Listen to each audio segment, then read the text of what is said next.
दोस्तों, जैसा कि आप जानती ही है कि ईवीएम को लेकर चुनाव आयोग अपना रुख जो है तो रखता हुआ नज़र आ रहा है। लेकिन इसको लेकर दोस्तों मैं आपको बता दूं कि कहीं ना कहीं पॉलिटिकल विंग्स और कोई सामाजिक संगठन के साथ साथ अब जनता भी जागरूक होते हुए नज़र आ रही है। जिस तरह से इलेक्ट्रॉनिक वोटिंग मशीन को लेकर जो तो कटघरे में उसको बार बार खड़ा कर दिया जाता है, और इसी के साथ साथ जो तो संदिग्ध तौर पर जो तो इलेक्ट्रॉनिक वोटिंग मशीन को भी देखा जाता है। दूसरी तरफ अगर हम बात करें तो चुनाव आयोग जो तो इसके ऊपर अपनी जो तो मुहर लगाता हुआ कहीं ना कई बार नजर आया है। और चुनाव आयोग की अगर बात समझे तो मैं आपको बता दूं कि चुनाव आयोग जो है तो इसके ऊपर ठाम है कि इलेक्ट्रॉनिक वोटिंग मशीन जो है तो मजबूत है, और ये किसी भी तरह से जो है तो ब्रेक नहीं की जा सकती है, हैक नहीं की जा सकती है। दूसरी तरफ मैं आपको बता दूं इलेक्ट्रॉनिक वोटिंग मशीन के ऊपर जो है तो कई दिनों से चर्चा चल रही है। लेकिन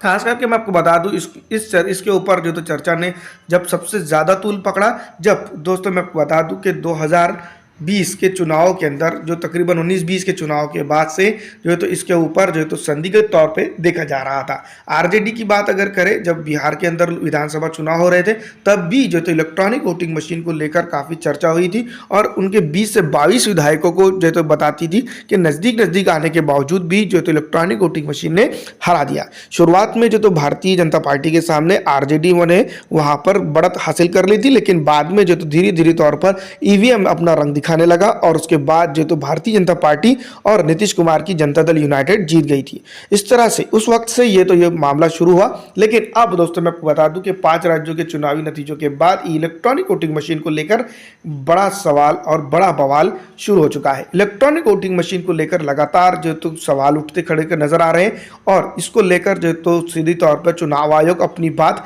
रखता हुआ नजर आ रहा है। लेकिन अगर इन तमाम तर चीज़ों को अगर देखा जाए और समझा जाए तो ये साफ बात जाहिर होती है कि इलेक्ट्रॉनिक वोटिंग मशीन जो है तो अब तक के चुनाव आयोग के मुताबिक वो सबसे सेफ मेथड है जिसके जरिए से जो तो भारत के अंदर चुनाव कराए जा सकते हैं। दोस्तों, दूसरी तरफ मैं आपको बता दूं कि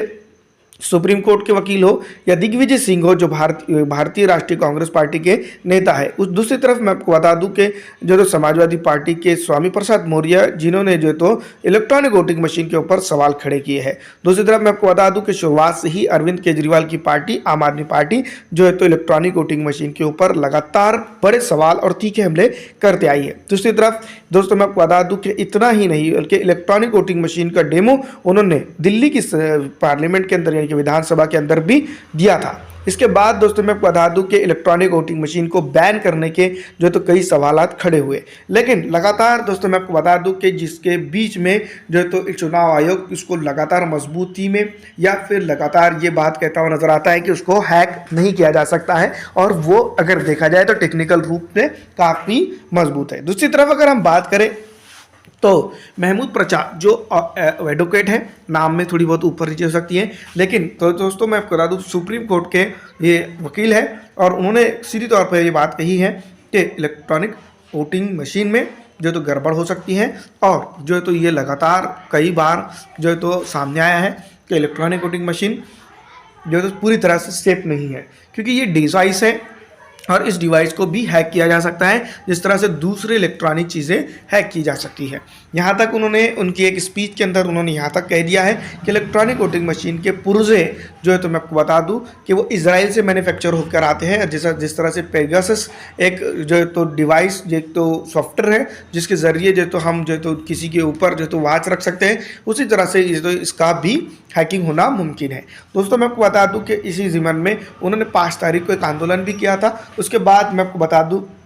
कि अब कई लोग जो तो इलेक्ट्रॉनिक वोटिंग मशीन के ऊपर खुलकर बोलने लगे। लेकिन खास करके अगर बात की जाए तो 5 राज्यों के चुनावी नतीजों के बाद इलेक्ट्रॉनिक वोटिंग मशीन को लेकर बड़ा बवाल शुरू हो गया है, जो लगातार बढ़ता ही जा रहा है, और लगातार जो तो इसको लेकर जो तो चुनाव आयोग और मौजूदा सेंट्रल गवर्नमेंट ने केंद्र सरकार के ऊपर इसका प्रेशर बढ़ता जा रहा है। इलेक्ट्रॉनिक वोटिंग मशीन पर विपक्षी गठबंधन खास करके मैं आपको बता दूं इंडिया गठबंधन ने भी जो तो पिछले दिनों एक जो तो मेमोरेंडम लेकर जो तो चुनाव आयोग को दिया था। मोदी ने गठबंधन इंडिया ने मोदी सरकार पर कई सवाल खड़े किए हैं जिनके जवाब बीजेपी के पास भी नहीं है। इससे पहले भी जो तो इंडिया गठबंधन ने इलेक्ट्रॉनिक वोटिंग मशीन को लेकर कई बड़े बड़े सवाल खड़े किए थे, लेकिन भारतीय जनता पार्टी उसके ऊपर जवाब देने से असक्षम रही थी। तो वहीं इस मुद्दे पर चुनाव आयोग भी कहीं ना कहीं शांति दिखाई दे रहा था, लेकिन अब उसने जो तो उसकी स्टैंड रखा है। दोस्तों मैं आपको बता दूं, इलेक्ट्रॉनिक वोटिंग मशीन पर चुनाव आयोग का 100% भरोसा है, ये बात हम तमाम ही जानते हैं, क्योंकि चुनाव आयोग बार बार इसको लेकर जो तो ये बात कहता है कि इलेक्ट्रॉनिक वोटिंग मशीन जो तो सेफ़ है और उसमें जो तो कोई प्रॉब्लम नहीं है। लेकिन जिस तरह से मैं आपको बता दूं कि जनता द्वारा चुनी गई सरकार, जनता ही उससे खुश नहीं है, नाराज़ चल रही है, और एक मशीन को लेकर खास करके मैं आपको बता दूं कि भारतीय डेमोक्रेसी के ऊपर सवाल खड़े करती है। तो कहीं ना कहीं जो है तो मैं आपको बता दूं कि जनता इससे नाराज़ है और तमाम तर नुक्कड़ चौराहों पर इस बात की जो है तो चर्चा होते हुए नज़र आ रही है फिलहाल कि इलेक्ट्रॉनिक वोटिंग मशीन में जो है तो गड़बड़ी करके चुनाव जीता जा सकता है। इसके ऊपर जो है तो मैं आपको बता दूं कि कितना सच है कितना गलत है, इस पर टेक्निकल टीम जो है तो काम करके बता सकती है। लेकिन दोस्तों मैं आपको बता दूं कि जिस तरह से जनता को इसके ऊपर अगर भरोसा नहीं है, तो वाकई में जो है तो मैं आपको बता दूं कि बैलेट पेपर से हिंदुस्तान के अंदर चुनाव करा दिए देने चाहिए। क्योंकि मैं आपको बता दूं कि लगातार पॉलिटिकल पार्टियों के ये इस तरह का बात कहना है कि जो इलेक्ट्रॉनिक वोटिंग मशीन है वो संदिग्ध है और वो सीधी तौर पर काम नहीं करती है। लेकिन दूसरी तरफ अगर हम बात करें, जिस तरह से हम बात करेंगे चुनाव आयोग की, तो चुनाव आयोग जिसके ऊपर जो तो 100% भरोसा जता रहा है। दोस्तों ना हम चुनाव आयोग का सपोर्ट कर रहे हैं ना ही जनता का, लेकिन ये बात हम बता रहे हैं कि अगर डेमोक्रेसी के अंदर मेजॉरिटी ऑफ जो तो ज़्यादातर जो चीज़ के खिलाफ लोग हैं, तो वो चीज़ नहीं होती है। और भारतीय डेमोक्रेसी के अंदर फ़िलहाल सिर्फ चुनाव आयोग और कुछ लोग उसके साथ इलेक्ट्रॉनिक वोटिंग मशीन के साथ खड़े होते हुए नज़र आ रहे हैं। लेकिन मेजॉरिटी ऑफ पीपल का यही मानना है कि इलेक्ट्रॉनिक वोटिंग मशीन को जो है तो बंद कर दिया जाना चाहिए। लेकिन कुछ पॉलिटिकल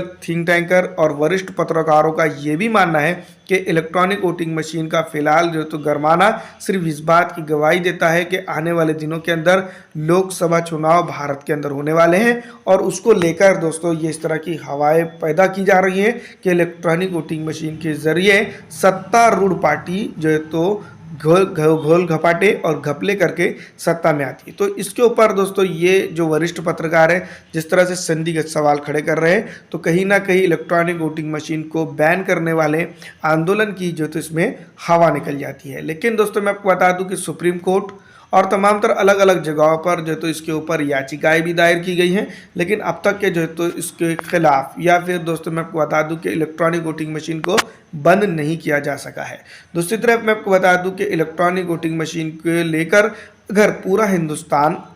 एक आवाज़ होकर बोलता है, तो तब कहीं जाकर इसके ऊपर कुछ बड़ा फैसला आ सकता है। इलेक्ट्रॉनिक वोटिंग मशीन बैन होगा या नहीं होगा, इस सवाल को लेकर आपके साथ ही हम छोड़ के जाते हैं। फिलहाल दोस्तों इस वीडियो में इतना ही। अगर आपको ये वीडियो अच्छी लगती है तो कमेंट करके ज़रूर बताइएगा कि इलेक्ट्रॉनिक वोटिंग मशीन बंद होंगी या नहीं। फिलहाल इस वीडियो में इतना ही।